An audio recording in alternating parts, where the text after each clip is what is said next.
for dark nights.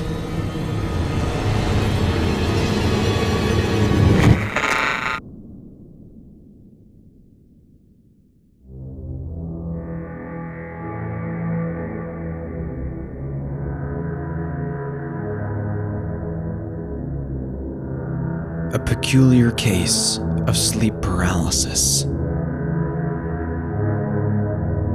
Written by Maggie Louise.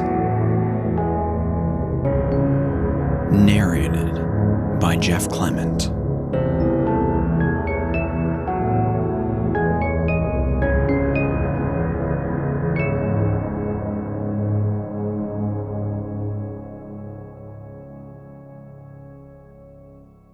My sister developed sleep paralysis in the 1st grade, an unusual age to be having such menacingly realistic dreams caused by stress or outside forces, something none of us could understand. It got to the point where she would stay up nights on end, sleeping after an unfocused day of school in the light of the living room, only to be up another night without rest. Frankly, we were worried about Amy and didn't know what to do. A parent's worst nightmare. Their child consumed by a sickness they couldn't understand. The doctors always said the same thing. A nightlight, a teddy bear, something generally comforting to aid her in sleep. But she was 7, not some 4-year-old who couldn't for the life of them understand what was going on. She knew the dreams always started and ended the same, and that she couldn't find comfort in much that would lessen the terror caused by such. She said it was always the same thing. A lady who stood over her bedside, hair too long and straggly, smile too wide, eyes too large, and she would whisper that she was going to steal Amy's body. My sister would shake and scream until she woke herself.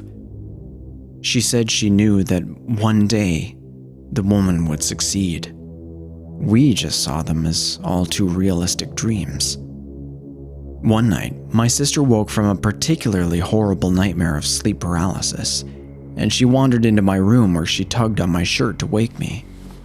Seeing her in the pitch dark of the room was a bit unnerving, seeing as she was wide awake and it was the middle of the night, and I was confused why she hadn't crawled into bed with Mom and Dad. I'm sick of waking them up at night. Tony, would you come sleep with me in my bed? I was a little unsure, being a teenager, and wondering if this was weird or not, but she was my sister, and I sucked it up. She smiled and said, "Good. You're my older brother, so you protect me. You keep trying to tell me to keep things that give me comfort in my room." I slept there for a couple of nights before her constant thrashing around and waking in bed had been enough, and then I started a routine of reading her stories until she fell asleep, crawling out of her bed and sleeping on the floor. My parents would sometimes walk in to check on us and thought it was the sweetest thing that their teenage son was sleeping on the floor, watching over his sister. Meanwhile, I woke up with the feeling of a broken back every single morning. Amy woke up thrashing one night, her eyes wide open, but every other thing about her told me that she was sleeping. I tried to get things under control, but as I stood to my feet and came near her bed, she started waving her arms around as if controlled by some otherworldly thing, and yelled, Don't! I knew that she was struggling with whatever was haunting her dreams, and so I met her by the side of the bed and woke the sleeper, something you're never, ever supposed to do. She woke up in an instant with tears streaming down her face, and she fucking pushed me. I mean with adrenaline-induced inhuman strength for the little girl that was my sister. She was a menace. And then she snapped out of it, and I stared at her from my fallen position on the floor. I don't know what happened, she cried. I am so sorry. Don't leave me here in my room. Please don't be mad. And, well, I was there the next night, clear as day. I resumed my spot on the floor after she was peacefully snoring in bed. This time, It was only after about 20 minutes of her sleeping that she woke up restlessly, for lack of a better term, woke, and started in on the screaming. My sister was absolutely terrified.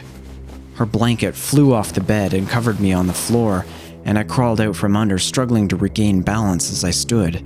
Standing at the end of the bed, my sister stared at me with wide eyes and screaming, Come! Come! So I listened to her and came, and when I did, she knocked me to the floor and woke up, and the entire fiasco had repeated itself just as the night prior. By this point, I was kind of scared by these night terrors. Something as simple as sleep paralysis giving my sister this strength like something was inside her, controlling her, giving her the strength to harm her brother, the person she said she thought could save her from this. The third night in a row, the blanket hit, and I tried a new approach. Her eyes burst open, and she was screaming, attempting to swat at something imaginary in front of her. I crawled out from under, sneaking a peek at the bed. Her eyes pointed to the left of her bed where they always were, searching for me or something. I steadily walked to the other side, but before I even got there, her head snapped in my direction, and she screamed, "Closer!" I walked closer, and as we met eyes, and I was about to wake her from her slumber, her sweaty grip held onto my shirt and I trembled in front of her. I'm awake. She threw me to the floor. I scurried backward on my legs, and my sister bolted from the bed with adrenaline pumping her to the exit of the room. She grabbed my hand on the way out and slammed the bedroom door behind us. "What the fuck?" I yelled at my sister, our parents now waking from their slumbers and crawling out of bed. I felt instantly bad that I had cursed in her face, but she was scaring the crap out of me, and I was utterly confused at what had just happened. I woke up in the middle of this dream, she said. I've been warning you for a couple of nights.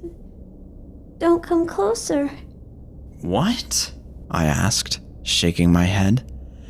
I pieced together the things my sister had been saying to me over the past few nights, how she had thrown me to the floor.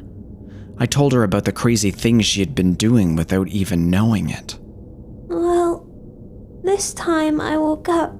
She started, tears pouring down her face, voice turning to a whisper as our parents came into the hallway. The lady that stands over my bed tried to grab a hold of you. I saw her trying to climb into your mouth when it was hanging open. Don't come closer. The pushing. My sister had been trying to save my life from whatever the hell lived in that bedroom.